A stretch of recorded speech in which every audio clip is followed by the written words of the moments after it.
तारीख के सबसे लर्ज़ाखेज़ और सच पूछें तो सबसे पुरकशिश अनसॉल्व मिस्ट्रीज में से एक, जैक द रिपर की कहानी।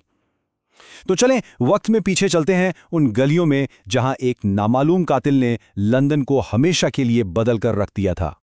जरा तसव्वुर करें 1888 का लंदन, और खास तौर पर उसका व्हाइट चैपल डिस्ट्रिक्ट। धुंध में लिपटी तंग गलियां, गैस लैंप की हल्की सी रोशनी और हवा में एक अजीब सा खौफ। देखें, ईस्ट एंड का ये इलाका गुर्बत और जराइम का गढ़ तो था ही, लेकिन उस साल वहां एक ऐसा साया मंडला रहा था जिसने पूरे शहर को अपनी गिरफ्त में ले लिया था। ये सब कुछ शुरू हुआ 1888 की खज़ां में। चंद हफ्तों के अंदर एक के बाद एक होने वाले वहशियाना कत्ल ने न सिर्फ व्हाइट चैपल बल्कि पूरे बरतानवी मुआशरे की बुनियादें हिला दीं। ये सिर्फ कत्ल नहीं थे, ये एक पैगाम था, एक ऐसा पैगाम जिसने सबको दहशतज़दा कर दिया था। ये वो 5 नाम हैं जो इस पूरी कहानी का मरकज़ हैं। इन्हें कैनोनिकल 5 यानी मुस्तनिद 5 मख्तूलीन कहा जाता है। मैरी एन निकोलस से लेकर मैरी जीन केली तक ये कत्ल इतनी तेज़ी से हुए कि कातिल की सफाकी और बेखौफी का अंदाज़ा लगाना मुश्किल था, और ख़ास तौर पर 30 सितंबर की रात। उस रात तो कातिल ने एक ही रात में 2 कत्ल किए, जिसे बाद में डबल इवेंट का नाम दिया गया। कातिल का तरीक़ाकार वो बहुत ही ख़ास और खौफनाक था। वो हमेशा ईस्ट एंड के गरीब ख़वातीन को ही टारगेट करता था। हर कत्ल में पहले गला काटा जाता, फिर लाश को बेदर्दी से मस किया जाता, और अक्सर तो अंदरूनी आज़ा भी निकाल लिए जाते थे।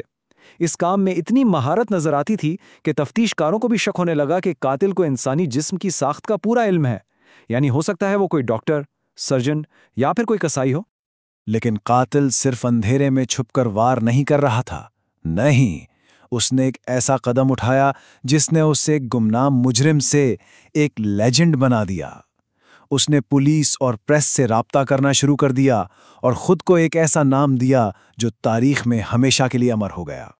और सबसे हैरत की बात पता है क्या है? जैक द रिपर का नाम प्रेस या पुलिस ने नहीं रखा था। ये नाम खुद कातिल होने का दावा करने वाले शख्स ने चुना था।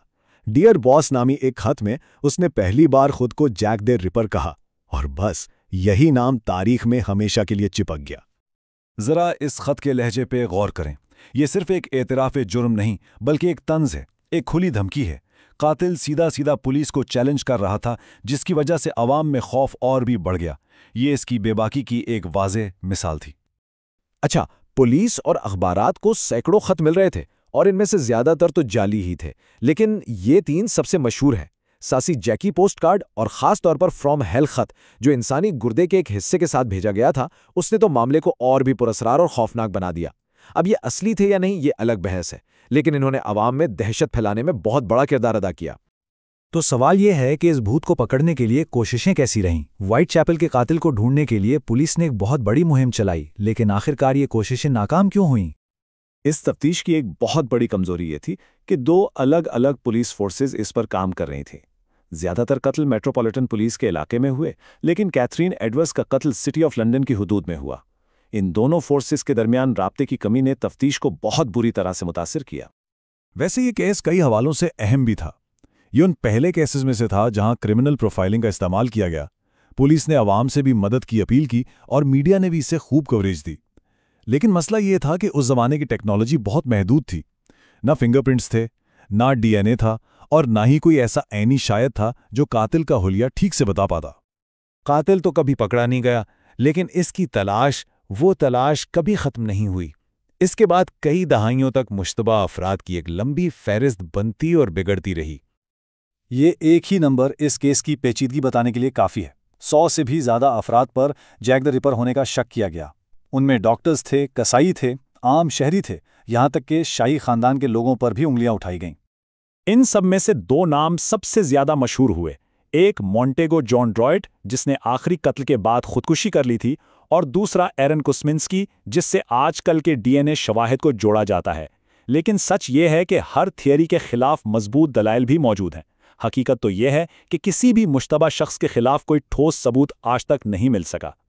तो आखिर ये मुअम्मा हल क्यों नहीं हुआ और इसने मुआशरे पर क्या असरात छोड़े? चलें इसकी मिरास पर एक नज़र डालते हैं।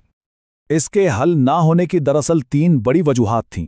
पहली, उस वक्त फोरेंसिक साइंस ना होने के बराबर थी। दूसरी, पुलिस फोर्सेस के दरमियान राब्ते का फुकदान, और तीसरी, वक्त गुजरने के साथ साथ बहुत से अहम सबूत और फाइलें या तो गुम हो गईं या तबाह कर दी गईं। इन सब चीज़ों ने मिलकर कातिल को फरार होने का बेहतरीन मौका दिया। इन कत्लों का असर सिर्फ खौफ तक ही नहीं रहा, बल्कि इससे भी कहीं ज्यादा गहरा था। इस केस ने 3 बड़ी तब्दीलियां लाईं। इसने सनसनीखेज सहाफत को जन्म दिया, पुलिस के निज़ाम में इस्लाहात की ज़रूरत को उजागर किया, और सबसे अहम बात, इसने ईस्ट एंड की शदीद गुर्बत की तरफ लोगों की तवज्जो दिलाई और इन मसाइल को पूरी दुनिया के सामने ला खड़ा किया। और आखिर में हम वहीं आ पहुंचते हैं जहां से हमने शुरू किया था। 1 सदी से ज़्यादा का अरसा गुजर चुका है, लेकिन जैक द रिपर का नाम और उसकी असली शनाख्त आज भी एक राज है। ये सवाल आज भी हमारे सामने है। जदीद डीएनए टेक्नोलॉजी और तारीखी तहकीक के बावजूद क्या हम कभी उस कातिल का चेहरा देख पाएंगे जिसने लंदन को हमेशा के लिए बदल दिया था? ये एक ऐसा सवाल है जो शायद हमेशा तारीख के धुंधलके में ही गुम रहे।